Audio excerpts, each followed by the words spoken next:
Rising sea levels worldwide, high waters on Lake Michigan in Chicago, both due in part to global warming. Good Data Paul's Marissa Nelson has details. Over the summer, you may have noticed Lake Michigan's high tide.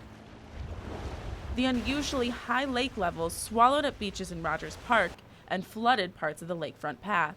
All this created hazards for boaters, fishermen, and swimmers alike, and raised concerns that this is just the beginning of how the Midwest will experience the effects of climate change. A year ago, we were a foot lower than we are today. So just in the past 12 months, because of wet conditions, we've had a very wet spring. Summer was about average, and then actually the month of September, we've had about 35% greater precipitation within the Lake Michigan basin. Lake Michigan and Lake Huron, which are connected at the Straits of Mackinac in Michigan, peaked in July just 2 inches below their record high in 1986. Since then, their water level has begun its seasonal decline. However, it's still well above last year's level. Last month, Lake Michigan was 13 inches higher than its level during the same time last year. At just over 581 feet, Lake Michigan's water level is 30 inches above its long-term average, and just 4 inches below its record high. While the lake's water level is expected to continue declining until February, it's projected to remain above the levels of a year ago, entering the new year higher than it did the previous year. Meanwhile, each of the other Great Lakes has broken records for monthly highs. Lake Superior and Lake Erie surpassed their records in May, June, July, and September, as did Lake Ontario for most of the summer. The high level for Lake Michigan is a drastic increase from January 2013, when the lake hit a record low. In that period, we've increased over 5 feet in a period of 5 years. That's by and large, when we look at the past 100 years of record, that change from low to high in a period of 5 years is the fastest the fastest rate on record. That's an indication of big swings of extremes, and so that may be the new norm. The rising levels of the Great Lakes come with concerns of climate change in general. Last month, young people across the world followed the lead of the 16-year-old Swedish teenager Greta Thunberg, taking to the streets to demand greater action on global warming from world leaders. And a recent United Nations report found that sea levels are rising more than twice as fast as in the previous century, and accelerating.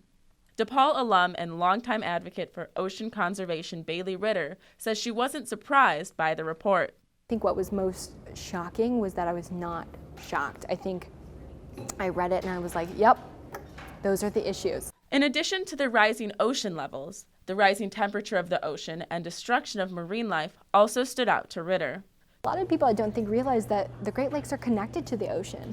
There is a direct connection through the St. Lawrence Seaway all the way out east to the ocean. Though the cause of the rising levels of the Great Lakes is different than that of the oceans, it is still generating concerns among experts. Flooding is predicted to be one of the largest ways the Midwest experiences climate change, and is a major concern as Lake Michigan rises. The fact of the matter is, the increase in flooding of rivers, of just communities so far from Lake Michigan, that is all a cause or effect of climate change. These increased bouts of severe weather patterns, that's climate change. Lake Michigan has now begun its seasonal decline, though at a much slower rate than years prior. And its water level is still well above average, posing dangers for Chicagoans this fall. If we look at the historic record, primarily the largest storms occur in the fall time period of October and November. And so when you have elevated lake levels like we do right now, those storms can cause greater erosion and storm damage with the higher lake levels. And so that's why we're most concerned at this point. He has said that putting in coastal protection is an expensive project, so Chicago is focused on more short-term solutions, including flooding prevention.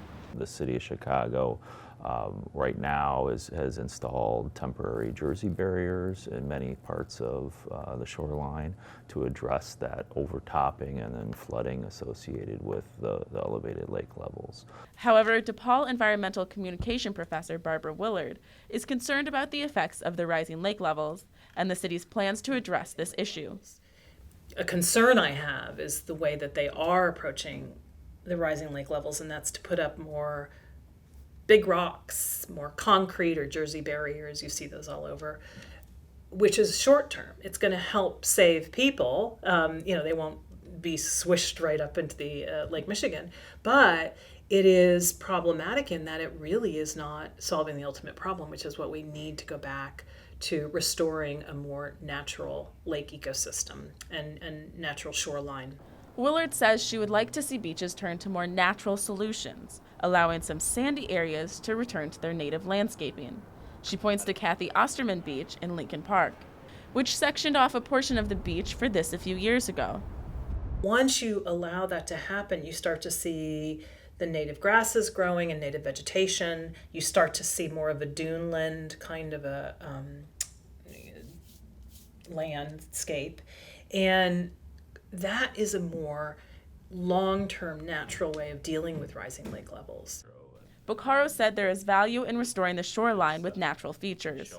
However, most of Chicago's shore was constructed in the 1900s, so returning to its natural state is nearly impossible. If Lake Michigan researchers stand correct in their predictions, extreme lake levels, whether low or high, could become the new normal, and Chicagoans will have no choice but to address it. For Good Day DePaul, I'm Marissa Nelson.